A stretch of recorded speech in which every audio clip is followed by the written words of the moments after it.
Le Flash Info avec le centre de stockage de la Manche. Un suspect interpellé après une intrusion au CHU de Caen vendredi dernier. Selon les premières informations, ce jeune homme serait mineur et issu de la communauté des gens du voyage.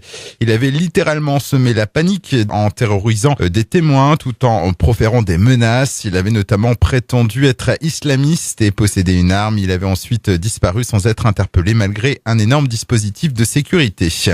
Un homme de 35 ans condamné à 1 an de prison avec sursis à Cherbourg. Il comparaissait hier pour avoir eu des relations sexuelles avec une mineure de moins de 15 ans.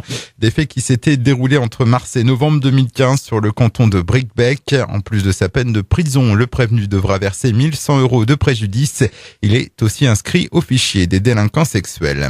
Un ancien premier ministre japonais dans la Manche, Naoto Kan, était en fonction au moment de la catastrophe de Fukushima le 11 mars 2011 et il sera à Flamanville demain jeudi, accueilli par le CRILAN, le comité de réflexion d'information et de lutte antinucléaire et le collectif antinucléaire Ouest. Il présentera un film docu-fiction qui retrace les 5 premiers jours de la catastrophe. C'est à partir de 20h et c'est à la salle du Rafio de Flamanville.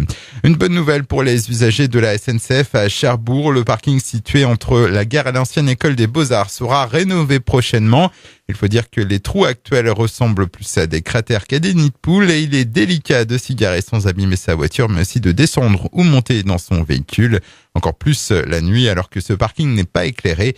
Il est prévu qu'une entreprise intervienne très prochainement, dans les toutes prochaines semaines, indique la communication de la SNCF Normandie. Et puis ça y est, le festival Papillon de Nuit a dévoilé ce mardi le nom des 38 artistes qui se produiront à Saint-Laurent-de-Cuves les 18, 19 et 20 mai. Parmi les têtes d'affiche, on retrouve Chaka Ponk, Roméo Elvis, Suprême NTM, Jack Bug, Calypso Rose, Bernard Lavillier. Reste encore à trouver un remplaçant pour Bertrand Cantat. À noter que le vainqueur du tremplin a été dévoilé. Il s'agit du groupe cherbourgeois The Hits. Le Flash Info vous a été présenté par Landra, centre de stockage de la Manche à Digulleville. Pour en savoir plus et visiter notre centre, 0810 120 172, coup d'un appel local.